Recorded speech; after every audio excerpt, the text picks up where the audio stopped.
The president, meantime, is on vacation, but before he left, he put out a few tweets. And if you read them, you will see a list of his accomplishments for the first year. Stock market at a record high, the housing market on a tear, Neil Gorsuch confirmed for the Supreme Court. His list goes on. But look at the latest polling numbers, and the president is still way underwater. 36-58. We'll bring in the big man himself, Tony Katz, WIBC talk show host from the great city of Indianapolis. Tony, always good to see you, my friend. You're in New York. Yes, shocking. I am. Well, enjoy the Big Apple while you're there. What do you think is the disconnect between the poll numbers and the stock market and what is undoubtedly a number of accomplishments for the president?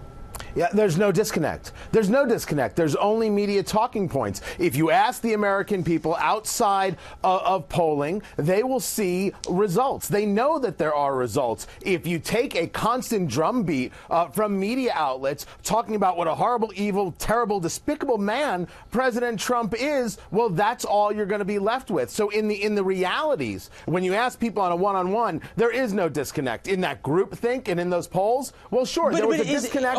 But Tony, is that giving the American people enough credit? They know how their 401k is doing. They know whether they feel safer or less safe at home. They know what's happening to their own businesses and their own employers. So is it giving them enough credit to just say, well, the media is brainwashing them? It was the polling that told us that Hillary Clinton was going to be the next president. They don't believe the polls, and pollsters, it's very obvious, don't get answers the way the American people really and truly think. We see this time and again. So, yes, I give full credit to the American people, just like you, and good to see. They know the good when they see it. They don't necessarily believe the talking points, but the talking points do affect the polling. Response bias might be the word for that. Bernie Goldberg, one of my favorite journalists, we had him on yesterday to talk about this very same issue. This is what he said. Take a listen. He tweets too much. He's too vindictive. He's too much of a narcissist. And except for his loyal base that still loves him, he's the president of his base, because 35% isn't going to get him where he wants to go. Is Bernie onto something if for no other reason than this could be a problem come the midterms?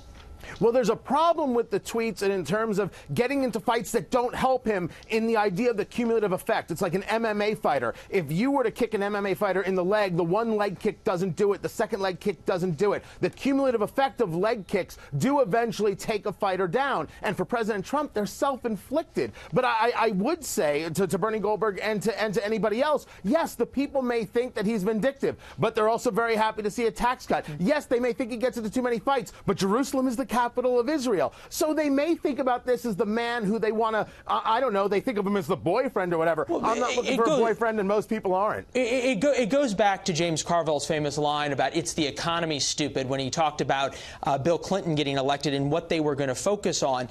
Is there a potential problem for Republicans that you have people who may like what the president has done for their pocketbook, may not like how he's done it, and you set up a situation where values trump even your own self-financial interest?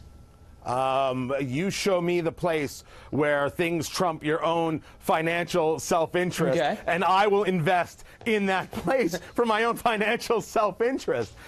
If people feel safer at home, if the consumer confidence is high, if they see more dollars in their paycheck, and oh, by the way, they see a foreign policy with a president who takes nothing from nobody, well, that's something that does make people feel good, regardless of whether they think, my goodness, would he just stop tweeting already? Well, I mean, that would be the 1984 Ronald Reagan winning in a landslide scenario.